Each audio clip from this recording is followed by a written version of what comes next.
Hi friends, welcome to my channel. ముందు వీడియోలో mehndi class 1 చూసారు కదా. Lines, straight lines, slanting lines, sleeping lines అవి చూసారు కదా. ఇప్పుడు వేరియేషన్స్ కొంచెం మారుతాయి. చూడండి, కోను ఇంట్లో తయారు చేసే కోన్ అయితే ఇంకా బాగా వస్తుంది. ఆ కోన్ తయారు చేసే వీడియో కూడా పెడతాను. Number 1 thick lines. First thick lines వేస్తాను చూడండి. కోన్తో థిక్ లైన్స్, కొంచెం మంచి కోను, కొంచెం కొత్తగా ఉన్న కోన్ తీసుకోండి. అలా అయితేనే మీకు నీట్గా వస్తుంది. ఫస్ట్ ఒక లైన్ వేసి దాని కిందనే లైన్ రావాలి, థిక్గా లైన్. బాగానే వచ్చింది ఇది, ఓకే. బట్ క్రాస్ చేశాను, సారీ. చూడండి, ఇలా ఒక లైన్ వేసి కింద లైన్ జస్ట్ దాని దగ్గరగానే వేయాలి. దగ్గరగా, చాలా దగ్గరగా వేయాలి, థిక్గా వేయాలి. అలాగనమాట, గ్యాప్ రాకూడదు. వెంటనే దాని కిందనే థిక్గా ఇలా ప్రెస్ చేస్తూ లాగాలి, అప్పుడు థిక్ లైన్ వస్తుంది. చూడండి, మళ్ళీ వేస్తాను. లైన్ కింద దాని కిందనే ప్రెస్ చేస్తూ ఇలా లాగాలి. ఓకే, క్లియర్ కదా. ఇప్పుడు second double line. Double line చూడండి ఎలా వేస్తున్నానో. డబల్ లైన్ మీరు ఒక ప్రాక్టీస్ షీట్ తీసుకొని ఆ షీట్ మీద మీరు ప్రాక్టీస్ చేస్తే వస్తుంది ఈజీగా. చూడండి, ఇప్పుడు డబల్ లైన్ వేస్తాను. ఒక లైన్ పైనుంచి తేలుస్తూ వెయ్యాలి, గుర్తుపెట్టుకోండి. పైనుంచి తేలుస్తూ వెయ్యాలి. ఇది సరిగా రాలేదు చూడండి, కోన్ బాగాలేదు. కొంచెం ప్రెస్ చేస్తూ గాలిలోనే వెయ్యాలి. ఫస్ట్ క్లాస్లో చెప్పాను కదా లైన్స్ ఎలా వెయ్యాలో, రావట్లేదు, కోన్ బాగాలేదు, సారీ. అలా లైన్ పైకి తేలుస్తూ దగ్గరగా సెకండ్ లైన్ రావాలి. ఒక లైన్ వేసి దానికి చాలా దగ్గరగా సెకండ్ లైన్, ఇలా అన్నమాట. ఇక్కడ వరకు క్లియర్ కదా. ఇప్పుడు చూడండి, క్లియర్గా వేస్తాను. ఒక లైను దాని కింద వేరే లైన్ చాలా దగ్గరగా వేయాలి, అప్పుడే డిజైన్ వేస్తే చాలా అందంగా కనిపిస్తుంది. గ్యాప్ ఇవ్వకూడదు, చాలా ఎక్కువ గ్యాప్ ఇవ్వకూడదు. క్లియర్ కదా. ఇప్పుడు థర్డ్ 1 డార్క్ లైన్స్. కోన్ అస్సలు బాగాలేదు. కొంచెం ఇంట్లో తయారు చేసే కోన్ అయితే బాగుంటుంది. కొత్త కోన్ మీరు ప్రాక్టీస్ చేయండి. కొత్త కోన్తో ప్రాక్టీస్ షీట్ మీద ప్రాక్టీస్ చేయండి. డార్క్ లైన్స్ వేస్తున్నాను చూడండి. లైన్ కిందనే దగ్గరగా డబల్ లైన్ లాగా వేసి మధ్యలో ఫిల్ చేయాలి. ఇది డార్క్ లైన్. ఒక లైన్ వేసి మళ్ళీ చూడండి, మళ్ళీ కింద ఒక లైన్, అది ఫిల్ చేయాలి. బ్రైడల్ మెహందీ అప్పుడు ఇది బాగా యూజ్ అవుతుంది అన్నమాట. చాలా అందంగా ఉంటుంది, బాగుంటుంది. చూడండి, ఇప్పుడు ఈ థిక్ లైన్స్ ఉంది కదా.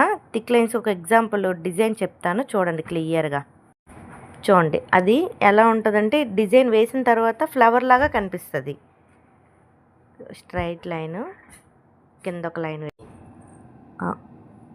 దానికి థిక్ లైన్స్. థిక్ లైన్స్ చెప్పాను కదా, లైన్ కిందనే థిక్గా దాని పైనుంచి అయినా వేసుకోవచ్చు. లైన్ వేసి దాని పక్క నుంచి ఇలాగ లైన్, థిక్ లైన్ వేయాలి. ఇలా బాక్స్ లాగా వేసుకొని, ఎగ్జాంపుల్ డిజైన్ ఇది చూడండి, క్లియర్గా వేస్తున్నాను. చాలా బాగుంటుంది, ఫ్లవర్ డిజైన్లా కనిపిస్తుంది. చూడండి, వేస్తున్నాను ఇలా 2 వైపులా, 4 వైపులా, మధ్యలో మిడిల్లోన చిన్న చిన్న గీతలు,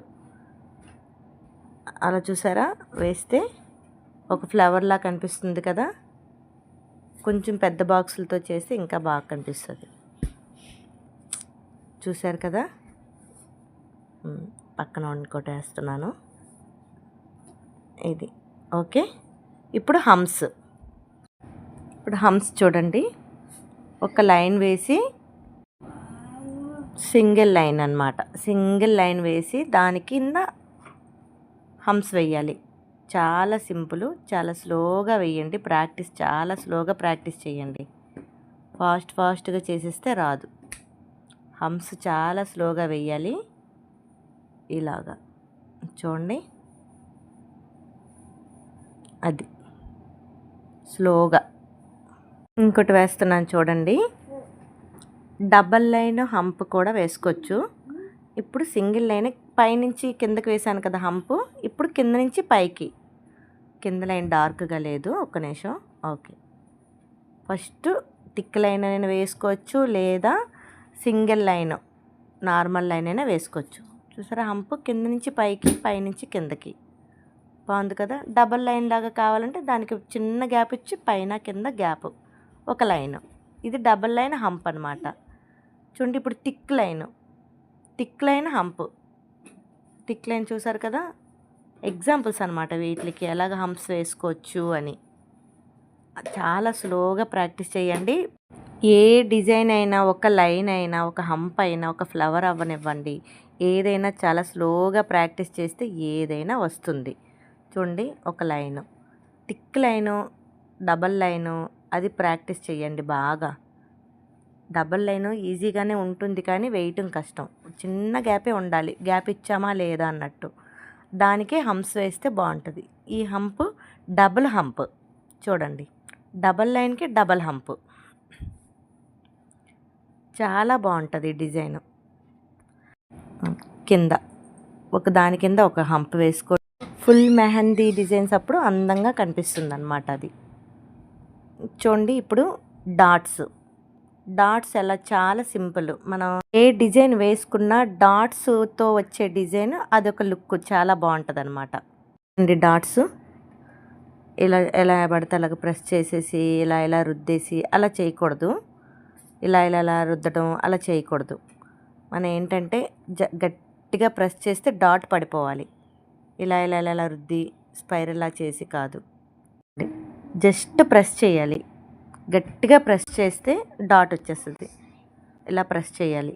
చూసారు కదా, పెద్ద డాటు చిన్న డాటు, పెద్ద డాటు చిన్న డాటు, అంతేగాని ఇలా రౌండ్ చేసి రుద్ది అలా చేయకూడదు. ఇది క్లియర్ కదా. డాట్స్తో కూడా డిజైన్స్ చాలా బాగుంటాయి, సింపుల్గా అందంగా ఉంటాయి.